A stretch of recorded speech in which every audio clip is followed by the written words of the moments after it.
Pour une deuxième année consécutive, l'île d'Orléans a une représentante à la revengeance des duchesses.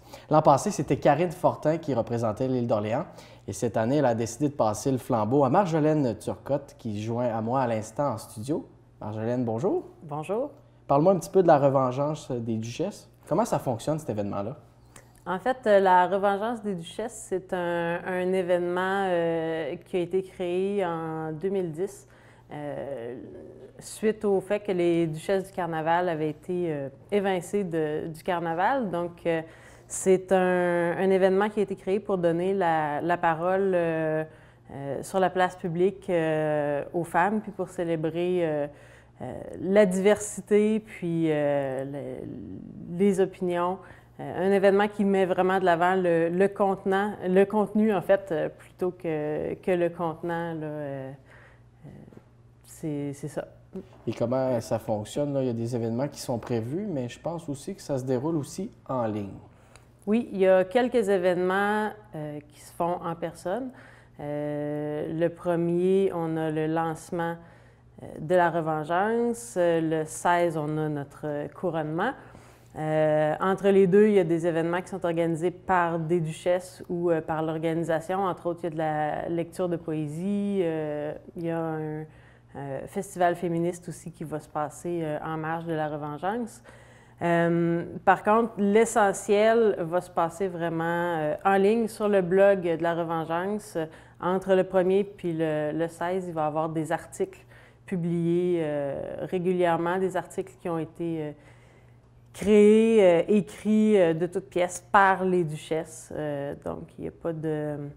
On a vraiment carte blanche là, dans nos articles. On peut parler de nos duchés ou encore de d'autres sujets qui nous touchent, dont on a envie d'aborder en public. Donc, c'est vraiment cette partie-là qui est une partie vraiment intéressante. Puis, via le blog aussi, entre le 1er et le 16, vous pourrez voter pour votre duchesse moi, je me demandais, c'est quoi le dénouement de tout ça? C'est le couronnement d'une reine, c'est ça? Oui, en fait, il y a le couronnement d'une reine qui se fait le 16, mais par contre, honnêtement, peu importe qui va être couronné, chacune gagne. Tout le monde en ressort gagnant. Oui, vraiment, là, parce que c'est vraiment un événement qui est festif, puis qui est très ouvert. Donc, en fait, le couronnement, c'est vraiment juste comme un extra. Ouais. Et toi, qu'est-ce qui t'a donné le goût de participer à cette expérience-là? Là? Comment t'en as entendu parler, en fait? Bien, ça fait plusieurs années que je suis la Revengeance. Okay. En ligne. J'ai une amie qui a participé il y a quelques années. L'an passé, j'avais été tentée de donner ma candidature. Finalement, les événements ont fait que je ne l'ai pas fait. J'étais super heureuse qu'on ait finalement quand même notre première duchesse à l'île malgré tout. Donc, c'est ça. Puis c'est vraiment le côté un peu irrévérencieux de l'événement qui m'a... Interpellée. Oui. Puis sinon, comment qu'on fait pour poser sa candidature? On l'envoie, puis on se décrit un petit peu, c'est ça? Oui, en fait, à l'automne, il ouvre les candidatures. Il y a un formulaire à remplir. C'est vraiment des questions qui nous incitent à parler de notre personnalité, de nos intérêts. Donc, il n'y a pas de limite d'âge, il n'y a pas de... on n'a pas à fournir de photos, rien du tout. C'est vraiment la personnalité qui est mise de l'avant. Puis, la Revengeance, c'est un événement qui se veut inclusif.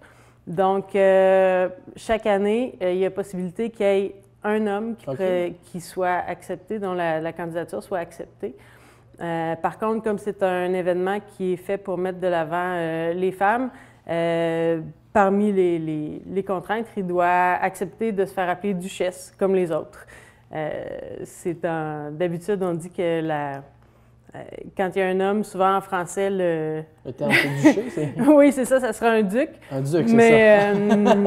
Mais là, vu qu'on est... on donne la place aux femmes. Oui, on donne la place aux femmes, donc il devient une duchesse. Là, je regardais les secteurs, je pense qu'il y en a 8 qui sont représentés. S'il y a quelqu'un qui nous écouterait, par exemple, de la Cour de Beaupré, qui voudrait y participer, est-ce que justement l'événement est ouvert accueillir d'autres secteurs de la grande région de Québec, justement, là?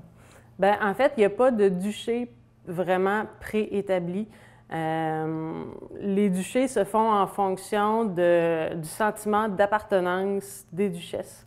Par exemple, cette année, on a une duchesse de Limoilou, mais on a aussi une duchesse de Mézeray, tandis que techniquement, Mézeray fait partie de Limoilou. Mais par contre, elle, son sentiment d'appartenance était vraiment plus au secteur Mézeray.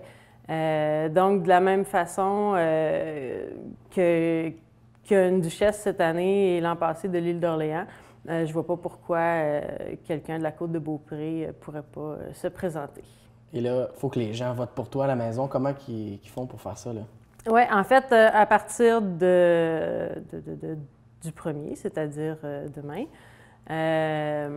vous allez sur le site de la Revengeance, puis vous allez avoir les visages des duchesses de cette année avec un petit bouton voter. Donc, vous pouvez voter chaque jour tout le long de la Revengeance.